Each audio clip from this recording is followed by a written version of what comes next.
Bueno, vamos a iniciar nuevamente la clase y ahí se va a ir conectando. Vamos a iniciar ya la segunda parte de la clase. Ah, Vamos a continuar. Ya estamos hablando de los diferentes tipos de crítica, porque estamos hablando de la Biblia, ¿verdad? Y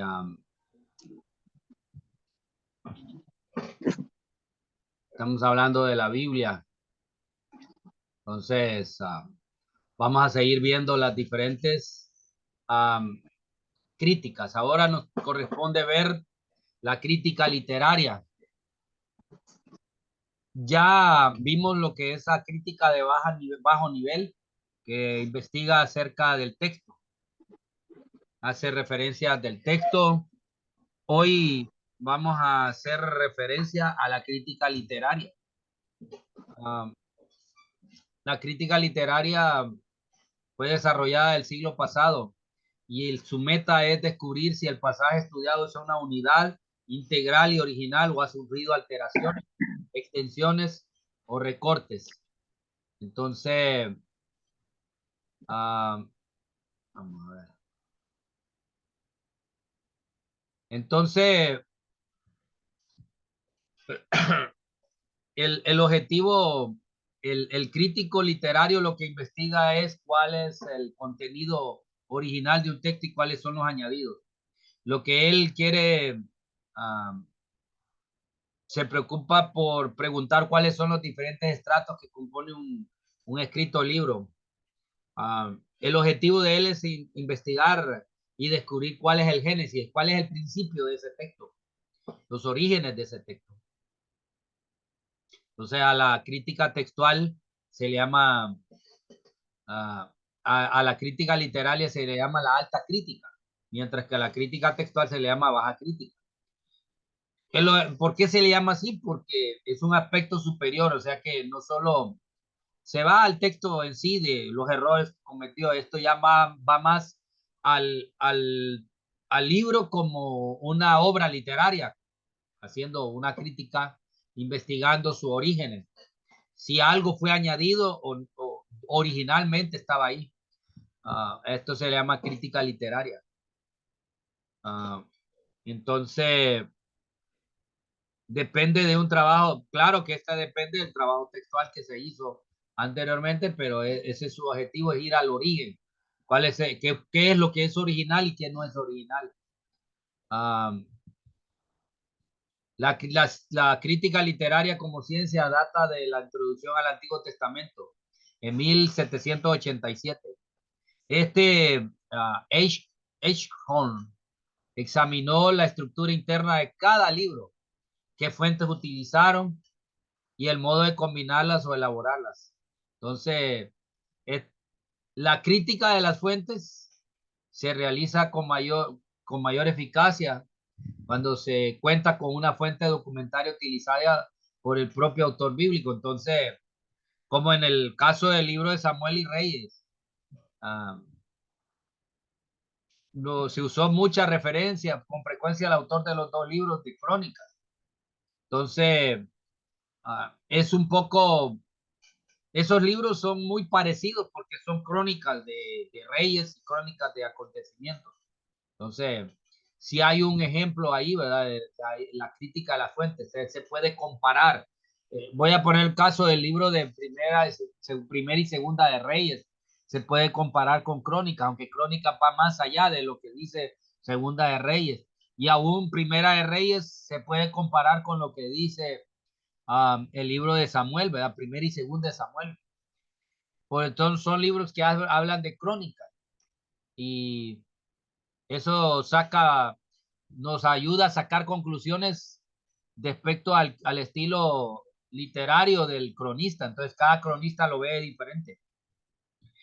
Y en el Nuevo Testamento tenemos también una comparación en cuanto a los diferentes textos y podemos hacer una crítica eh, literaria.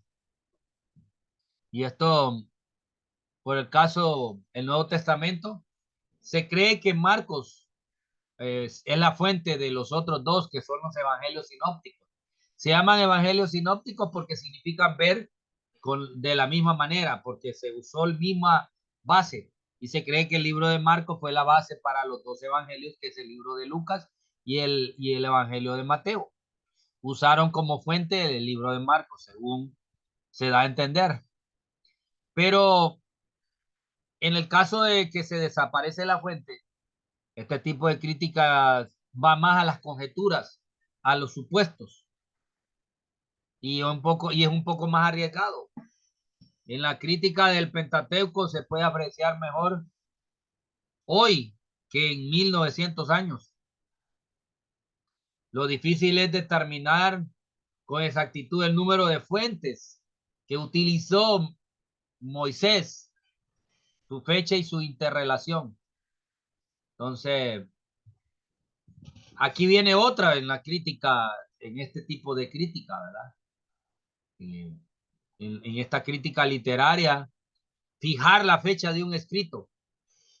Pero para fijar la fecha hay algunos criterios que están dentro del mismo texto y hay otros que están fuera del texto.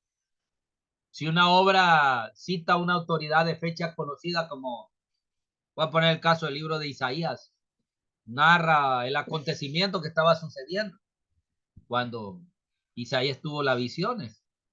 Um, entonces, ahí sí se puede determinar la fecha. Y si se refiere a acontecimientos cuya fecha se ha determinado mediante otros documentos, como historiadores, pasajes del Antiguo Testamento, algunos hechos que sucedieron en la historia egipcia y mesopotámica, y así es que uno puede saber algunos acontecimientos que sucedieron. Es posterior a ellos y nos da indicios de la fecha. Por ejemplo, los libros proféticos nos indican cierto año del reinado de algún rey o de tal rey, ¿verdad? Y por eso podemos fecharlos. Por eso los críticos textuales pueden fechar, los críticos, perdón, literarios pueden fechar ciertos libros. Y por eso es que dicen, bueno, tal libro fue escrito de tal fecha, debido a criterios que hay dentro del mismo texto y que hay también por historia, de la historia egipcia, historia mesopotámica, o sucedieron cosas que le sucedieron externamente del texto. Mientras más avanza la reconstrucción de la historia del cercano oriente, más fácil es situar un escrito antiguo en el marco histórico que le corresponde. Entonces, han habido muchos arqueólogos que empiezan a hacer reconstrucción de la historia, dicen tal sucedió esto, en tal tiempo. Entonces eso ayuda mucho a situar en qué parte de la historia fue escrito tal libro, por eso. Uh, Interpretar todas las predicciones cumplidas como vaticinios después del suceso es un poco científico. Hay algunas profecías que fueron, fueron escritas. Vamos a poner un caso, el libro de Daniel. Está la famosa profecía de las 70 semanas, que dicen muchos historiadores y muchos teólogos que ya se completaron todas, casi todas, pero falta la última semana de las 70 semanas, porque es bien específico ahí, ¿verdad? De cuánto duró después de la deportación a tal, iban a suceder tantas semanas y después de, entonces todo eso está bien predicho ahí. Cuando se trata de determinar la fecha de una profecía realmente predictiva, se la considera anterior a los acontecimientos predichos. Si hay una profecía, uh, entonces tenemos que saber que está fechada antes de lo que sucedió. Jesús hizo una profecía, dijo que no iba a quedar piedra sobre piedra del templo, que no iba a ser derribado, y eso sucedió en el año 80 después de Cristo. Entonces ya sabemos que esa fue una profecía de Jesús que sucedió antes. O sea, así podemos determinar que estos acontecimientos predichos, entonces la fecha que le ponemos tiene que haber sido antes. Que es de esas profecías se hicieron antes de los eventos y los acontecimientos que sucedieron, como la deportación. Jeremías existió antes de algunas conquistas y algunos del reino del norte, ¿verdad? Entonces, uh, el libro de Nahum se cree que es anterior a la caída de Nínive, que eso sucedió en el año 612 antes de Cristo. Acuérdense que ah, hay un escritor que habla de Nínive, quien fue enviado a Nínive, Jonás, y Nínive se arrepintió. Pero después Dios volvió ya Dios castigó a Nínive y Dios se lo predice a través de Nahum. Entonces, en la caída de Nínive, esa ciudad siria, fue en el año 612 antes de Cristo. Pero posterior a la caída de Tebas, que es otra ciudad, como se refiere Nahum 3:8. Entonces, es un poco de datos históricos. Entonces, de esa manera se pueden fechar a través con la crítica literaria, se pueden tomar la fecha de cuándo fueron escritos los textos que están escritos en el Antiguo Testamento. Durante los primeros siglos de la posreforma, hubo entre católicos como entre protestantes un poco de endurecimiento de las líneas dogmáticas. Vino la reafirmación de la infabilidad escritural. La palabra no tiene errores. De ahí a finales del siglo XVIII se le aplicaron a la Biblia varios métodos de investigación literaria y en el siglo XIX se produjo mucha literatura en relación con ello. Especialmente el Nuevo Testamento, ¿verdad? Los racionalistas y los antisupernaturalistas estuvieron en la vanguardia de este movimiento. Vinieron también los filósofos idealistas de Hegel o el cientificismo de Darwin. Entonces, ellos influyeron, estas ideologías influyeron mucho sobre ellos. Algunos eruditos conservadores como Delitzsch del Antiguo Testamento y Westcott y Lightfoot del Nuevo Testamento adelantaron mucho de las circunstancias humanas de estos escritores y no hicieron a un lado la inspiración única de la Biblia. Entonces, ellos hicieron mucha exploración arqueológica, hubieron descubrimientos, de hecho todavía se sigue descubriendo cosas. No sé si ustedes saben que hace poco, pues hace unos años atrás se descubrieron restos de ruedas de caballos y restos de huesos de osamentas en el Mar Rojo. Eso nos recuerda un poco un hecho histórico del pueblo de Israel, ¿verdad? Entonces, eso ayudó un poco y la crítica literaria pues ayuda a fechar y va a buscar el origen de ese texto. Eh,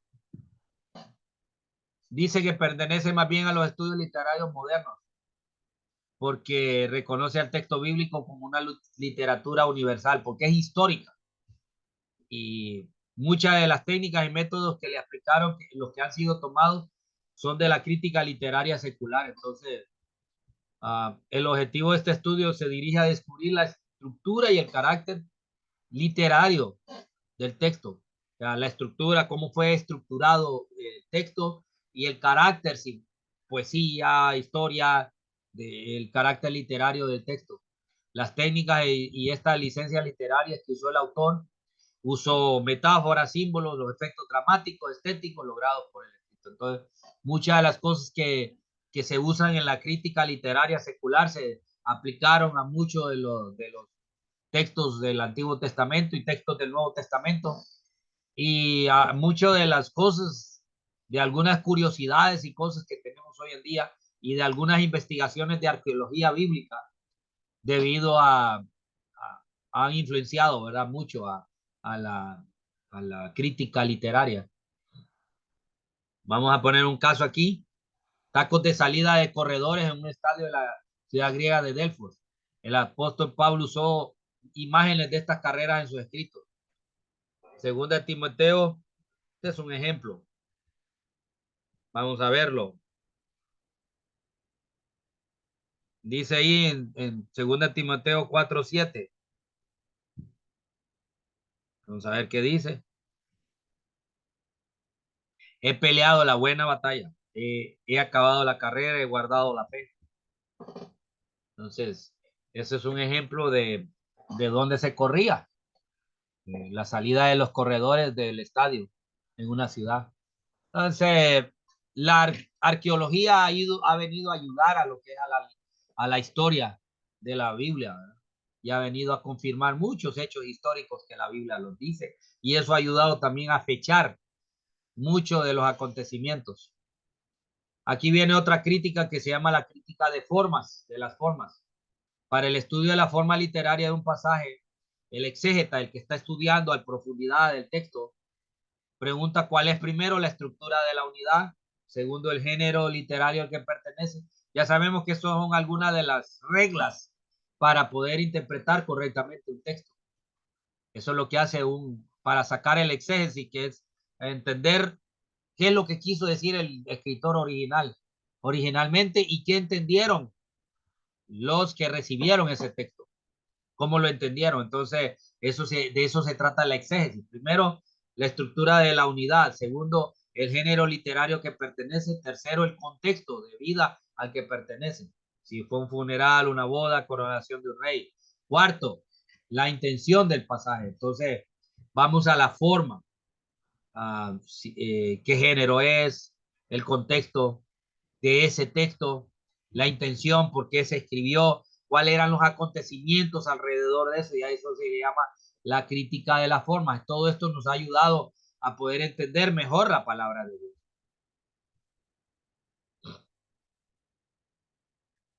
Ah, vamos a ver si esta es la que seguía. Okay. Entonces dice aquí que en las primeras décadas de nuestro siglo, ciertos especialistas alemanes hicieron hincapié en tres métodos críticos. Primero, en el estudio de la tradición oral tras los documentos. Entonces, había una tradición oral, pero también había unos documentos. Se hacía una comparación entre ambos. De ahí la comparación de los temas en las religiones egipcias y mesopotámicas con otros similares en la religión hebrea para ver cómo Israel se sentía atraído por las culturas que le rodeaban, ¿verdad? Y cómo reaccionaba en su contra.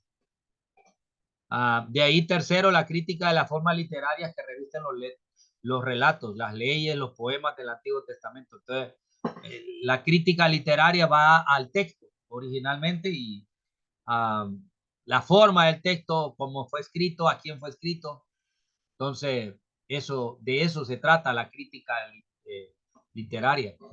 Y en su comentario sobre Salmos, en 1933, Gunkel aplicó con éxito estos principios valiéndose de la situación vital de cada salmo para entender mejor los géneros literarios y viceversa. De ahí habla que otros usaron este mismo método del Nuevo Testamento. Usaron muchos métodos para poder entender el Nuevo Testamento y el Antiguo Testamento. Muchos de ellos motivados por presuposiciones filosóficas. Al principio mezclaba mucho la filosofía con el estudio de la Biblia para llegar a algunas conclusiones escépticas, poniendo en duda algunos relatos históricos de la Biblia, como como Bullman, que niega la posibilidad de algunos milagros. ¿Cómo fue que el agua se convirtió en sangre? Por el caso, eso es una de ese mito. Él dice, pues al estudiar científicamente, entendemos que hacemos la crítica, o sea, en la crítica de esto, dice, bueno, si científicamente es imposible que el agua se convierta en sangre. Un ejemplo. Entonces, este es un mito, según ellos. Entonces, quitamos ese mito. Eso se llama la desmitización. Y entonces ya no existen milagros, según él. Acuérdese que ya cuando la filosofía se mete en la interpretación bíblica y en entender la Biblia, entonces se aparta de Dios. También la revelación del Jesús histórico con el Cristo de la proclamación eclesiástica. Para el evangélico, el método formista revela cuán exactas eran las tradiciones orales, que fueron bases de nuestros libros, que están en nuestro canon, en nuestra recopilación, y la creatividad inspirada de los autores bíblicos. Entonces, en estos últimos tiempos ha resurgido una teología bíblica que adopta la terminología y la estructura conceptual de la Biblia misma. ¿Qué es eso? Ah, hay menos interés en hacer un sistema. Helenizar es eh, ir a lo griego, porque eso es, o entenderlo en ese texto, en ese contexto griego, o modernizar la verdad bíblica.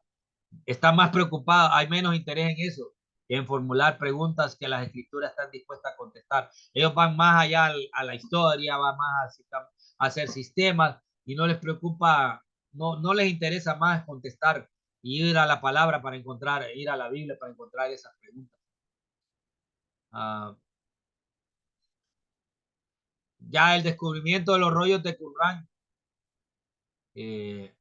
algunos escritos que se hallaron ahí, los papiros en el griego koiné, el griego es el idioma, y los targúmenes en arameo han hecho posible muchos comentarios técnicos y obra de 8 tomos de Kittel, que es el diccionario teológico del Nuevo Testamento, hecho en inglés y en alemán.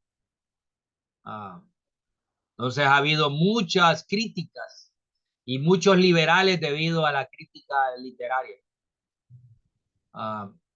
Siempre la crítica literaria ha puesto en duda algunos textos. Acuérdense que nosotros, bueno, voy a poner el caso de los bautistas, en nuestra declaración de fe creemos que toda la Biblia es inspirada por Dios, pero la crítica literaria pone en duda algunos pasajes de la Biblia, porque dice pues tal vez fue añadido, ¿no? Y ponen algunos como mitos, algunas partes, especialmente este escritor puso como mito algunos milagros.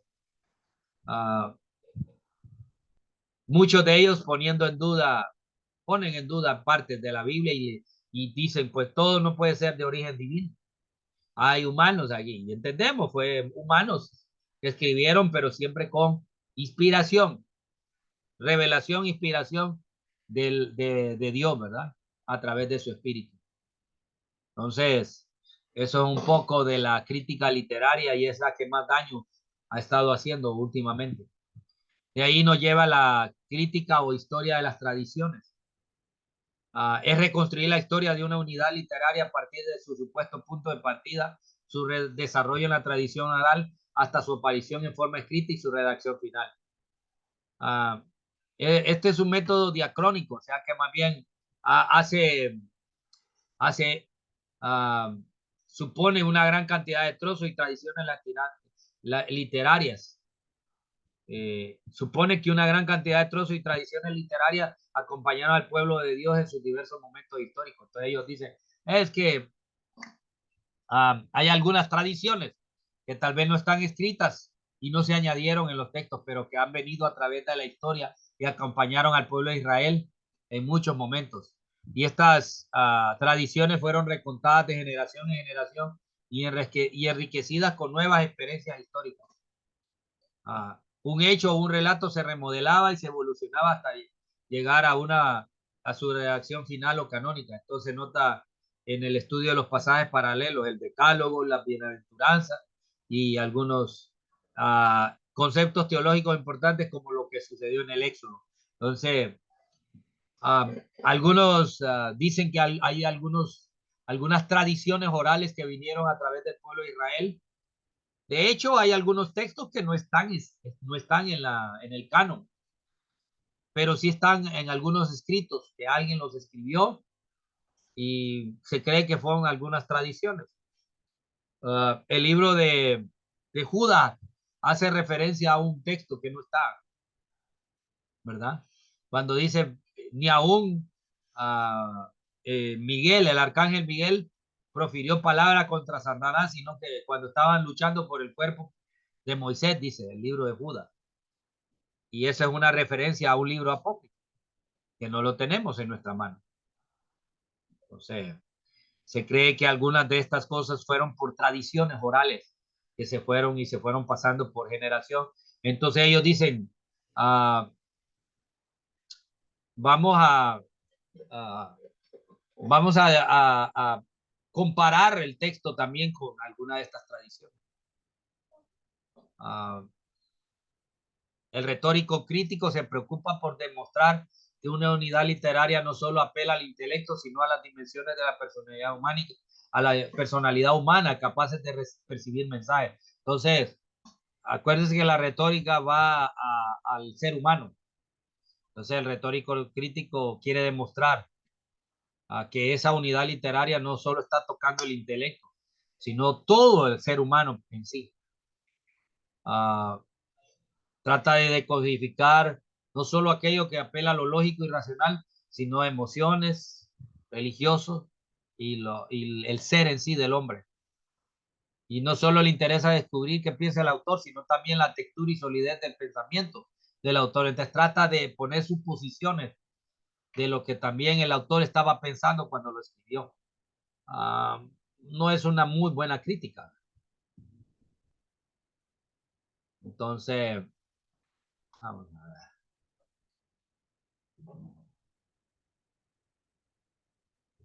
Vamos a ver qué más nos falta aquí.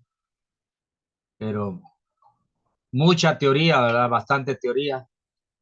Creo que vamos a ir dejando un poco esta teoría, eh, un poco la teoría esta. Y como dije, todo esto es un poco para conocer cómo han llegado a descubrir o cómo han llegado a fechar algunos textos, cómo ahora podemos llegar a comprender de una mejor manera, con un poco de historia, con un poco de arqueología, unido. Ahora ya tenemos elementos que en tiempos antiguos no se tenían, que ahora sí disponemos de ellos, que no los tenían al principio los que tenían la Biblia, ¿verdad? Que no la tenían o la tenían ya impresa, pero ya en nuestro siglo pues existen otras herramientas que ahora hay algo, movimiento que se llama la ciencia cristiana, que el objetivo de ellos no es la cienciología, que es muy diferente.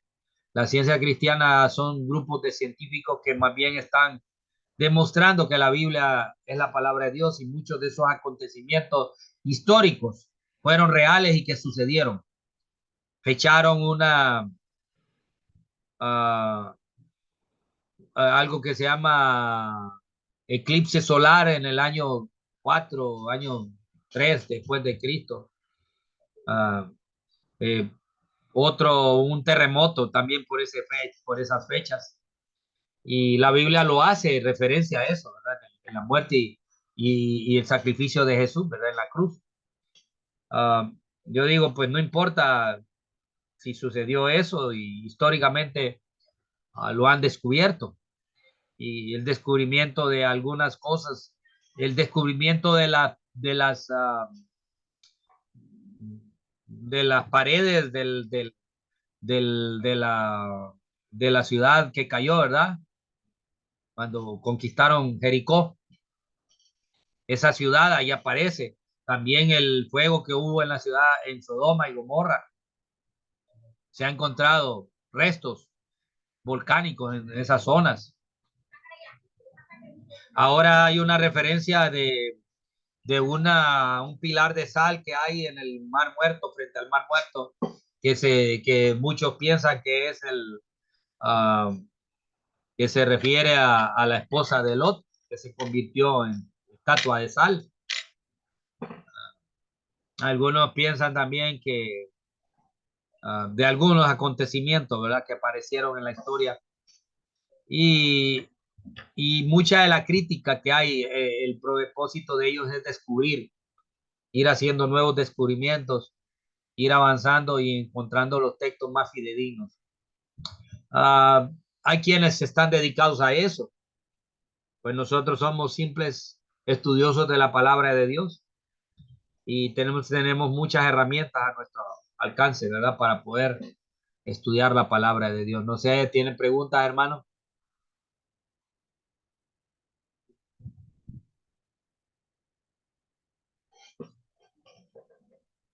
¿No hay preguntas? La otra semana vamos a seguir con la otra parte después de la clase, después del examen. Um, Vamos a, no va a ser un examen tan difícil. Va a ser todo en la primera parte. Vamos a ver. Va a ser de la primera parte, ¿verdad? De primer material. Vamos a ver qué materiales he mandado. Yo creo que mm, vamos a ver más de vamos a tratar de ver más de la 2, ¿verdad? Porque eso es lo más importante para nosotros. Porque la parte 2 es la que más, vamos a ver, Introducción Bíblica 2. Ajá. Vamos a ver más, uno que otro, cosas pequeñas y que ya deberíamos de saberlo de la primera parte.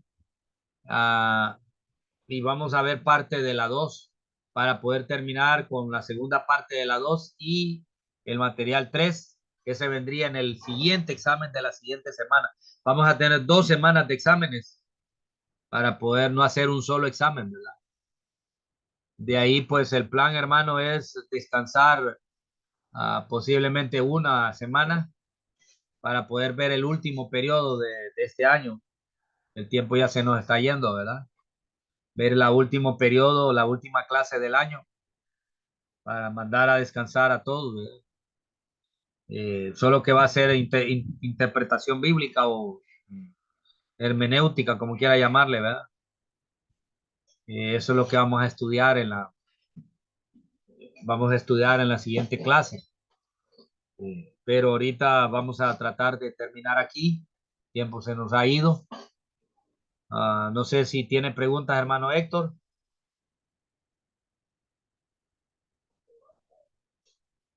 Si no tiene preguntas, pues va a tener que orar para terminar la clase de hoy. Ayúdeme, hermano, dirija la oración para terminar la lección de hoy. Ahí va. Sí, ahí ¿Me está. escucha? Sí. Padre Celestial, Señor, te damos gracias por tu gran amor y tu misericordia.